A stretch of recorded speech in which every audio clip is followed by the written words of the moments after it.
नमस्कार. स्वागत आहे तुमचं आपल्या यूट्यूब चॅनल सोनाली रेसिपीजमध्ये.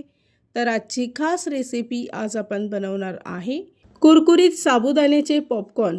खूपच सोपी व खूपच चविष्ट रेसिपी आहे. इव्हनिंग स्नॅक्ससाठी तुम्ही ही रेसिपी तयार करू शकता. चला तर मग या रेसिपीसाठी लागणारे संपूर्ण साहित्य व कृती पाहून घेऊ. साबुदाण्याचे पॉपकॉर्न तयार करण्यासाठी इथे मी 3 हिरवी मिरची, आल्याचा 1 तुकडा, 4 ते 5 लसणाच्या पाकळ्या मिक्सरमध्ये जाडसर वाटून घेतल्या आहे. एका भांड्यामध्ये 1 मोठी वाटी रात्रभर भिजवलेला साबुदाणा घ्यायचा आहे. 2 उकळलेले बटाटे स्मॅश करून यात टाकायचे. 1 चमचा वाटलेलं वाटण टाकायचं आहे. 1 चमचा धनेजिरे पूड, 1 चमचा मीठ टाकायचं आहे. 1 वाटी कॉर्न घेतले आहे. थोडंसं तेल गरम करून कॉर्न तळून घ्यायचे. या रेसिपीसाठी लागणारे संपूर्ण साहित्य व कृती मी तुम्हाला डिस्क्रिप्शन बॉक्समध्ये दिले आहेत, तर तुम्ही तिथे जाऊन चेक करू शकता. तळलेले कॉर्न या मिश्रणामध्ये टाकून बारीक चिरलेली कोथिंबीर टाकायची. अर्धा चमचा चाट मसाला टाकून मिश्रण चांगलं मिक्स करून घ्यायचं आणि हाताने एकजीव करून घ्यायचं आहे. इथे आपलं पॉपकॉर्नसाठी लागणारं मिश्रण तयार झालं आहे.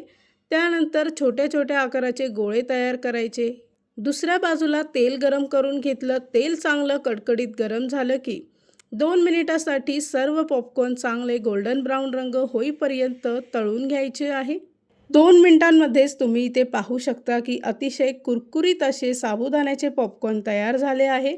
अशाच पद्धतीने बाकीचे पॉपकॉर्न इथे मी तळून घेते. संध्याकाळचा नाश्ता असो किंवा पार्टी स्नॅक्स असो, त्यासाठी ही रेसिपी एकदम परफेक्ट आहे. तयार झाली आहे आजची खास रेसिपी. खूपच सोपी, खूपच टेस्टी, एकदम झटपटीत तयार होणारे कुरकुरीत साबुदाण्याचे पॉपकॉर्न. ही रेसिपी तर तुम्ही नक्की ट्राय करून बघा, तुम्हाला खूपच आवडेल. आणि जर का तुम्हाला हा आजचा व्हिडिओ आवडला असेल तर प्लीज लाईक, शेअर आणि कमेंट करा. चॅनलवर नवीन असाल तर सबस्क्राईब करा. सबस्क्राईब केल्यामुळे काय होईल, ज्या वेळेस मी रेसिपीचा नवीन व्हिडिओ अपलोड करेल तर त्याचं नोटिफिकेशन तुमच्या मोबाईलवर येईल.